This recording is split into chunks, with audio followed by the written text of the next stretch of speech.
Clinical pharmacist అనే క్యాడర్ని introduce చేయాలి. దానికి ఒక జీవో తీసుకురావాలి.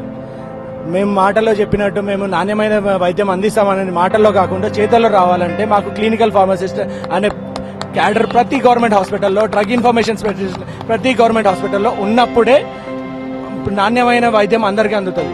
మనము వందల కోట్లు ఇచ్చి మేము ఇస్తున్నాము, మేము జాబ్లు ఇస్తున్నాము, అవి ఇస్తున్నాం అంటున్నారు, కానీ మాకు ఒక క్యాడర్ ఉందని ఎక్కడ లేదు. మేము ప్రతి దగ్గర జాబ్లు ఇచ్చే ఏ కాలంలో కూడా ఫార్మ్ డి అనే క్వాలిఫికేషన్ లేకుండా ఇస్తున్నారు. మేము చదువుకునే పై చదువులకు వెళ్దామంటే అక్కడ క్వాలిఫికేషన్ లేదు. మేము చదివి 6 సంవత్సరాలు 6 లక్షలు పెట్టుకొని చదువుకున్నాక మాకు ఎక్కడ జాబ్ లేకుండా ఎందుకు ఇది?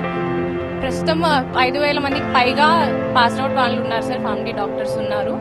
అయితే ఇప్పటి వరకు 189 కాలేజెస్ ఉన్నాయి. ప్రతి ఒక్క కాలేజ్ లో 30 సీట్స్ అంటే 1000 per year thousands of seats fill up అవుతున్నాయి pharm D seats.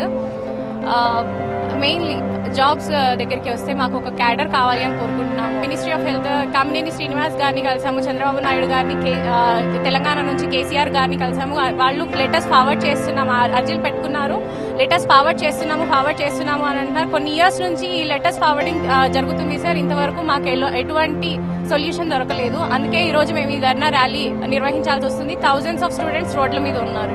Pharmacy council of India 2008 లో స్టార్ట్ చేసింది ఫార్మ్ డి అనే కోర్స్ ని. ఎన్నో ఆశలు చూపించింది, ఎన్నో జాబ్స్ ఉన్నాయని. ఇప్పుడు జాబ్స్ గురించి మాట్లాడితే వాళ్ళంటే ఒకటే మాట, ఇంకొంచెం పేషెన్స్ పెట్టండి, ఇంకొంచెం వెయిట్ చేయండి, మీకు విదేశాల్లో ఉద్యోగాలు ఉన్నాయి, ఇండియాలో రావాలంటే కొంచెం టైం పడుతుంది. ఈ మాటల కంటే ఎక్కువ మాట ఎక్స్ట్రా కూడా మాట్లాడే వాళ్ళు. ఏ కాన్ఫరెన్స్ కి వెళ్ళినా మేము ఏదే క్వశ్చన్ అడుగుతాము, బట్ ఇదే ఆన్సర్ చెప్తారు. విదేశాల్లో ఆల్రెడీ ఫార్మ్ డి జాబ్ కి డిమాండ్ ఎక్కువ ఉంది. అక్కడ ఒకవేళ జాబ్స్ కి వెళ్ళినా కూడా 6 years హెచ్ఐవి వీసా మాత్రమే ఉంటుంది. ఆ వీసా ఎక్స్పైర్ మళ్ళీ రిటర్న్ వెనక్కి వచ్చేయాలి.